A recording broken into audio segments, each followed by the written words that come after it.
Oi pessoal, tudo bom? Vamos continuando aqui, né, nossos vídeos todo dia nesse mês, né? É o mês de inscrições para o nosso curso de Introdução à Computação para Bioinformática.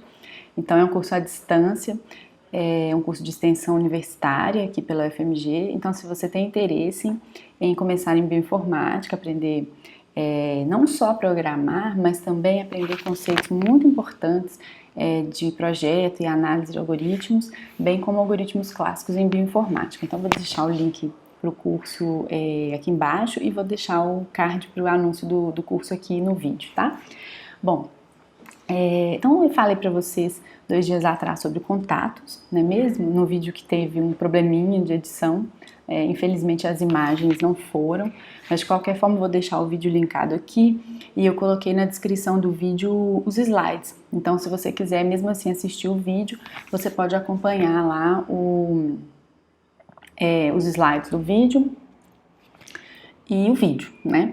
Então eu falei sobre contatos, falei que é o principal objeto de estudo do meu grupo, né? Um dia eu pretendo regravar esse vídeo, quem sabe, mas por enquanto não vou fazer isso não.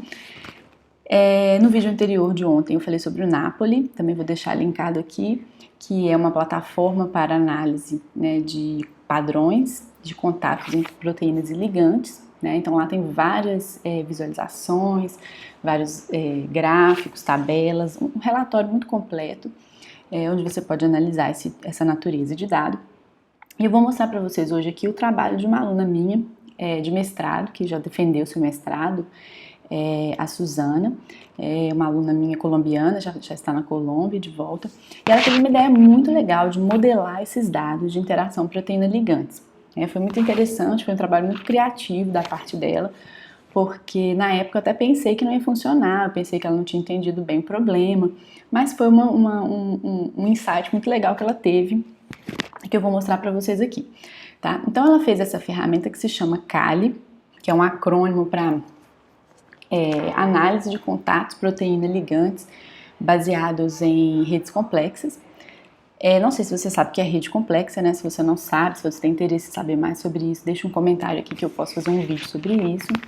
Mas a ideia, né, aqui da Suzana, ela estava cursando uma disciplina de redes complexas, era analisar uma rede na qual os nós fossem átomos, né, da proteína e do ligante. Então é muito parecido com a abordagem que eu mostrei para vocês no vídeo de ontem do Napoli, tá? Só que ela queria analisar do ponto de vista de métricas de redes complexas, né? Então, por exemplo, o grau, né, dos nós, o betweenness dos nós ou das arestas, né? Várias métricas que ela julgava interessantes na época para fazer essas análises. Só que acontecia que a rede que ela tinha era uma rede muito pequenininha, né, para os padrões que a gente analisa aqui em computação de redes complexas. A rede dela era pequena, porque ela tinha uma proteína de em torno de 2.500 átomos, o ligante é bem pequeno, então, por exemplo, teria uns 50 átomos. Enfim, uma rede de 2.500 átomos não era uma rede tão grande. Então, o que ela tentou fazer? Ela tentou sobrepor várias redes. Então, o problema imagina que o mesmo exemplo que eu dei para vocês no vídeo de ontem, da proteína da família CDK2, que é uma proteína, né, uma ciclina dependente de quinase, que é uma proteína muito importante para a divisão celular e, portanto, ela é muito estudada por causa do câncer, né, por causa da replicação celular. Então, ela pegou a proteína humana, né, da CDK2 humana, e para essa CDK2 humana são conhecidos vários ligantes, né, potenciais inibidores, que têm potencial uso como fármacos, e ela pegou essa família, né, esse conjunto de proteínas, na verdade, da proteína humana, com diversos ligantes que são disponíveis no PDB, e ela sobrepôs esses grafos, tá? Então ela obteve um grafo que é bem esse daqui, ó, que eu estou mostrando para vocês aqui no protótipo da ferramenta dela. Cada nó aqui desse grafo é um átomo, e os nós que são azul claro, aqui esse tãozinho cinza mais claro, são nós dos ligantes, ou seja, das moléculas, né, os potenciais fármacos. E os nós mais escuros são os resíduos, são os átomos da proteína, tá? E, bom, aí as arestas, vocês estão vendo que elas são coloridas, seguindo essa legenda aqui. Então, eu tenho empilhamento aromático, em vermelho, pontos de hidrogênio em azul, hidrofóbicos em amarelo, repulsivos em roxo e pontes salinas em verde. Tá? Então isso aqui é um grafo que mostra todas as interações da CDK2 humana com os seus ligantes. Tá?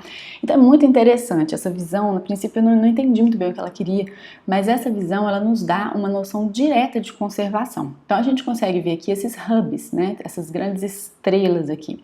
Então o que é esse hub aqui? Eu tenho um resíduo aqui no meio, que é o oxigênio do backbone do glutamato 81, que é um átomo aceptor. Tá? Ele está com um grau aqui de 61. Significa que dos 74 ligantes que eu tenho na minha base, 61 estão interagindo com esse átomo O do glutamato 81. Então isso aqui é um padrão muito importante para mim, tá? Fazendo ponte de hidrogênio. Aqui a gente tem esses dois hubs aqui com essa conexão. Então o que é isso aqui? Olha, é o átomo O da leucina 83, que é um aceptor, e tem um grau aqui de 78, nessa base de dados dela, que eu falei 74, mas tem mais ligantes do que isso.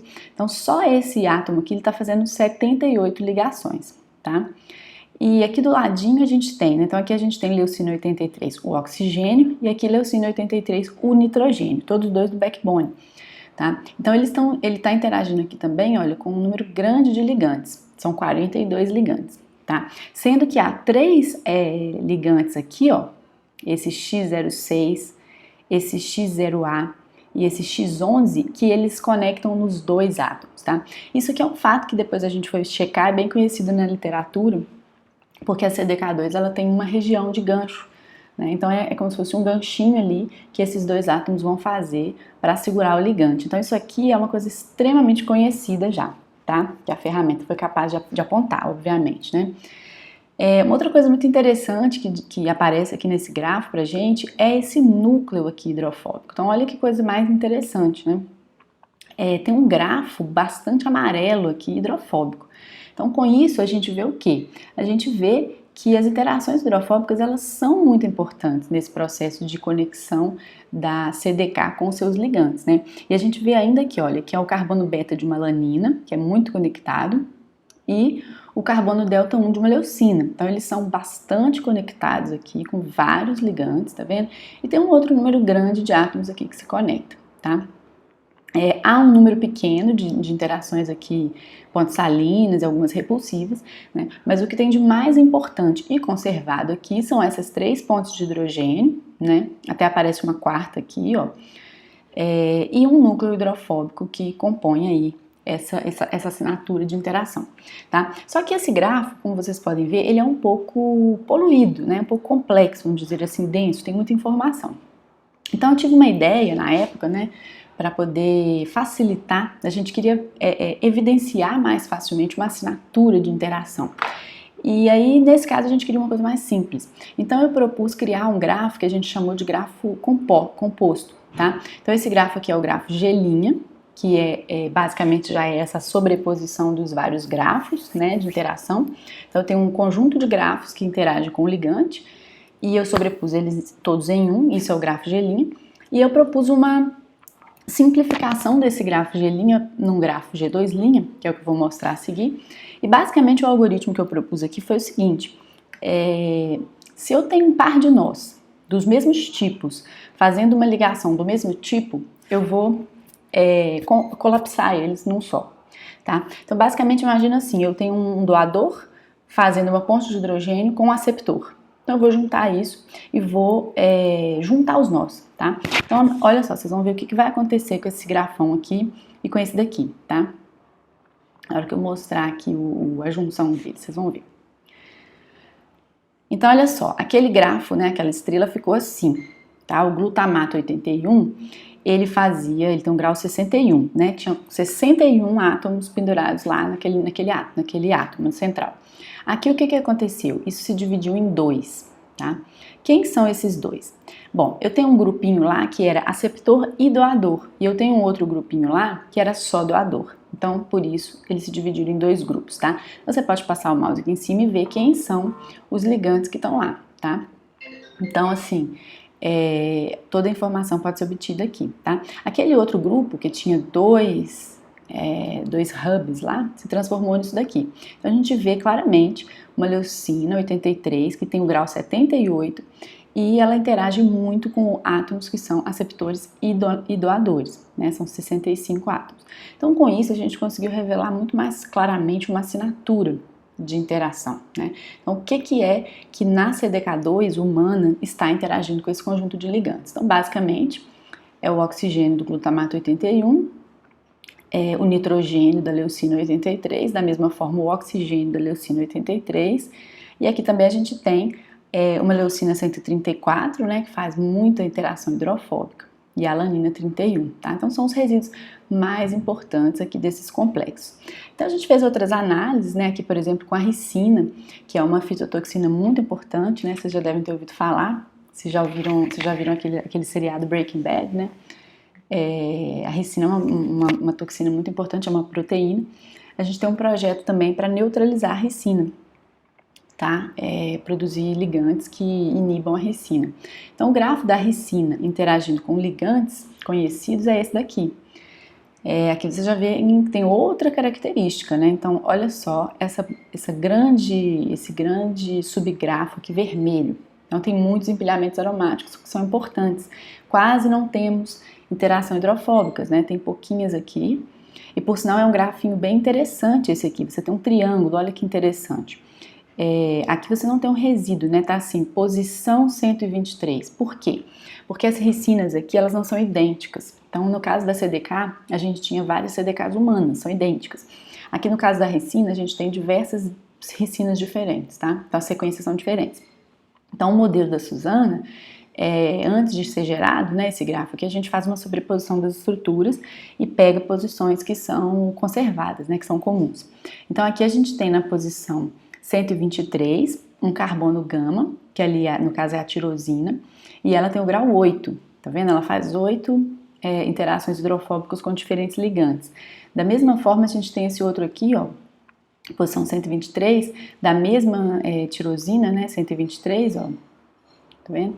E aqui a gente tem, de novo, a tirosina 123. Olha que interessante, é o carbono gama, o carbono epsilon 2 e o carbono delta 2. Então, esses três aqui, ó, eles seguram de alguma forma, né, eles contactam com esses ligantes aqui, fazendo interações hidrofóbicas. E fazem também alguns empilhamentos aromáticos aqui. Né? Então, você vê que o padrão aqui já é bastante diferente.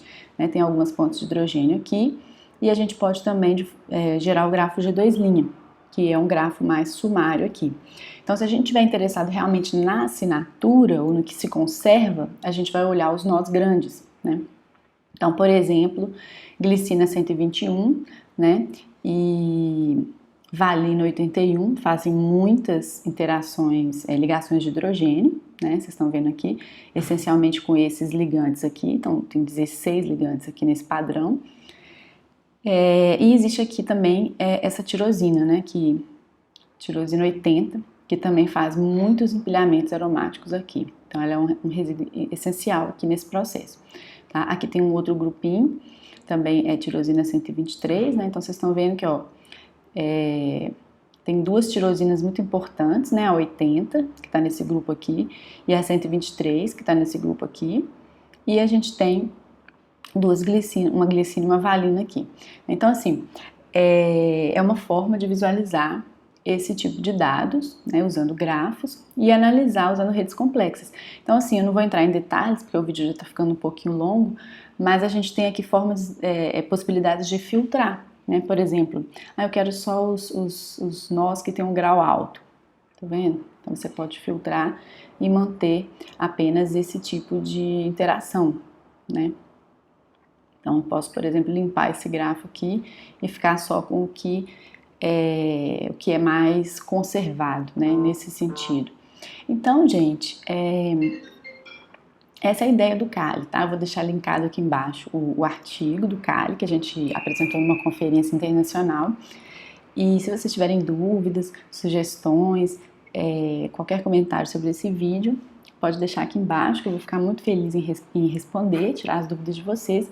Se você achou esse vídeo interessante, útil para você, dá um curtir aqui, para que outras pessoas possam receber também um aviso desse vídeo. E não deixe de dar uma olhada lá no conteúdo do nosso curso, que pode ser que seja interessante para você ou algum colega seu, tá bom? Então tá tudo linkado aqui embaixo no vídeo e a gente se vê amanhã. Obrigada, tchauzinho!